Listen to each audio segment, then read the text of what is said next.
Thank you very much. First of all, I would like to thank Village Well for the organization of this event and also the support of different city councils which have supported this event. Okay, I have structured my presentation in 3 points. The first one, I would like to give you some key data about what European peri-urban agriculture is, because maybe you are not familiar with European policies. It's really far away from here. Second point would be some information about peri-urban agriculture in Barcelona's metropolitan region. And last point, I will try to go deeper on this one because I think this fits very well with the title of the forum. I will explain you the project of the Baix Llobregat Agricultural Park, focusing a little bit on the explanation of the instrument, of the tool, of the model, we can say, and afterwards a little bit some key information about the projects that we are doing to promote local food production in this agricultural park. Okay, let's start with the first point about European peri-urban policies in Europe. It's very important to point out that we don't have in Europe specific policies, either subsidies for peri-urban agricultural areas. We don't have either a common definition, a European common definition for these peri-urban agricultural areas. There are some definitions, for example, this one of the OECD.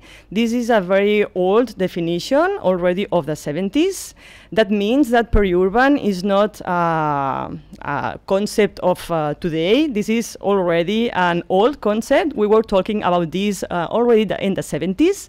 That means that we have really a very deep knowledge of what peri-urban is, and now is the time really to propose, to be active in trying to find solutions to solve the problems that peri-urban agricultural areas are facing. I think there is a very interesting document of the European Economic and Social Committee. This is an opinion which was adopted in the year 2004 about agriculture in peri-urban areas. You can find this document in internet, but I would like to point out 3 interesting elements of this document. The first one is a small definition, a very easy definition of what peri-urban is. This document says that peri-urban areas are those spaces situated in the interface between rural areas and the urban wall. And of course, this is very interesting because this document points out that these are areas with professional farming practices. This is very important that they are talking about professional farming within peri-urban agricultural areas. The second interesting point of this document is that peri-urban areas are rural areas facing specific problems that set them apart from other rural areas and whose survival is seriously threatened. So we must find solutions to preserve these agricultural areas. And this document also talks about solutions, also about opportunities of these areas. And basically the opportunities are those provided by its proximity between the city and the consumers, and also those concerning food production and safety for citizens, city dwellers. Okay, what about, I don't know if you are familiar with CAP. CAP, this is the European Common Agricultural Policy. Probably you have heard about this. What I want to point out of this European policy is that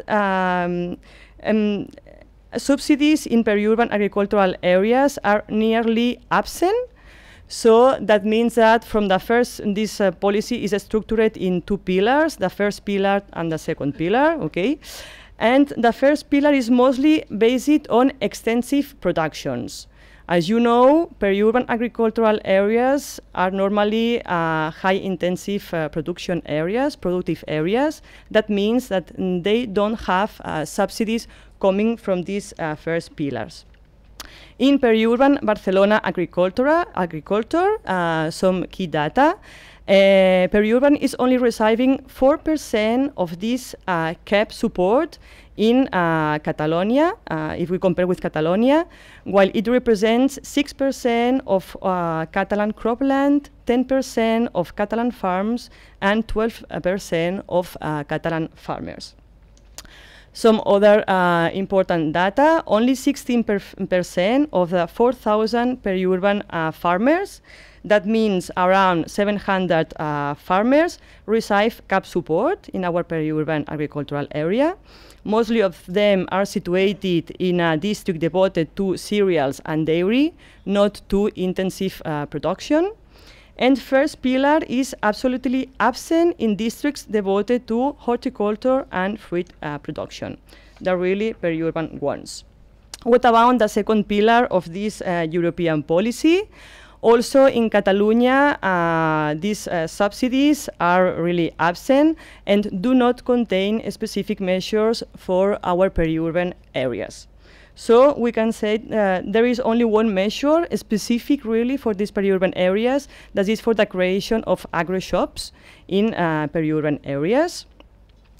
And also in our rural development plans, general measures are applicable to peri-urban areas, but they are really noticeable in consideration. What's peri-urban area? Maybe one very easy definition would be this one, an open space within a sea of light. This is very clear in this night satellite picture that in Europe we are really peri-urban. You can see on the picture, because the density of population is really very, very high.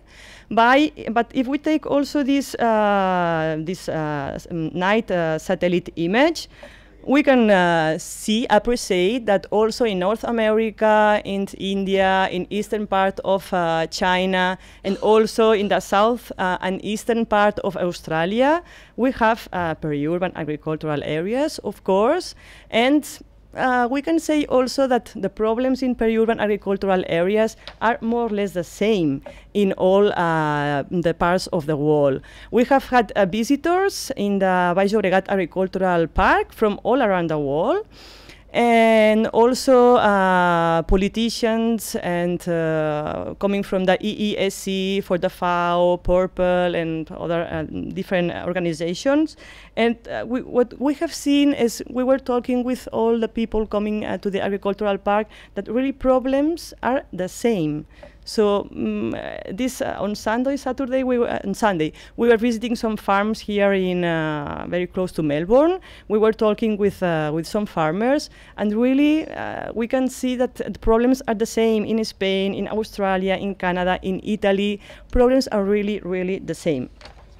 So some of the problems that we are always talking about is increased land prices in peri-urban areas, that this is very difficult, the commercialization for farmers, that they have high production costs and low incomes, that there is a very high competition with other resources and land uses like water, housing, industry, that we have vandalism problems. Some urban planners normally say urban land provides more income than agricultural land. Farmers say this is an aging profile we have an aging profile of farmers. We are only 2% of the active population. Farmers say, my kids are not interested in farming anymore. We have conflicts between rural and urban areas. I think you are very familiar with these problems because we are always talking about the same things. But I think the main topic is this one. The point is this. We must ask to planners, we must ask to politicians, to farmers, do we want agriculture and local food production or not? We can answer yes, we want to have agricultural areas very close to the city, or we can say no, we don't want agricultural areas close to the city. We don't know local food production. Okay, we can answer in different ways to this question.